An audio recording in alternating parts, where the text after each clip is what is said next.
Magandang umaga po sa lahat. Kukunin natin or pipitasin yung nag-iisang hinog na kakao. Tamang-tama alas 10 na. Ito yung merienda natin. Ito oh. Nasa likod lang naman ng bahay.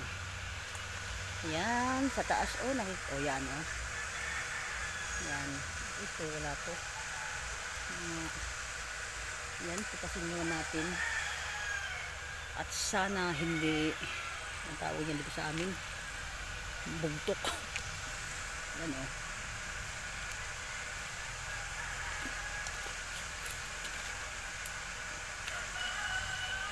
Ito na. Tingnan nyo yung ano, yung hitsura sa labas ng balat niya.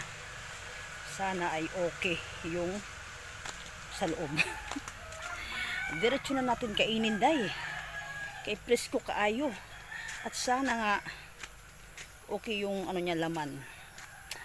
O, sige, buka ka na day. Yan. Ganito lang yung pag ano, pag open. Charot, open talaga.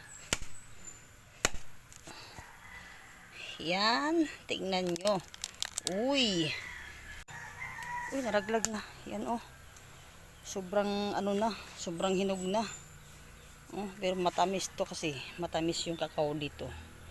Kaya kainin na natin.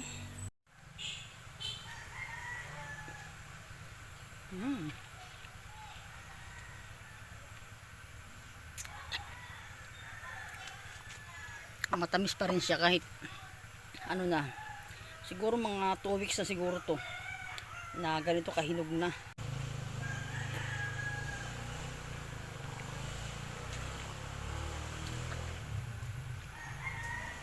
Diba? Nandiyan na kumain ng kakao.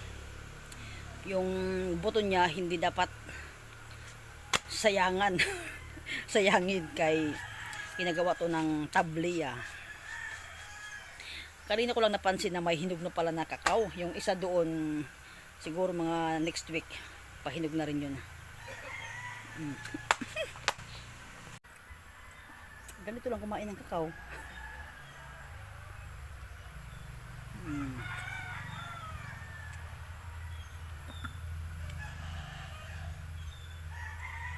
Yung buto hindi dapat itapon. Ako kasi mahilig ako gumawa ng tablia pag marami na akong naipon na buto ng kakao. O diba, yung kakao ay matamis, masarap, pampagwapa day. Joke lang. Yan, happy Sunday po sa lahat. Kain mo ng kakao. Bye bye. God bless us all. Merry Christmas and Happy New Year.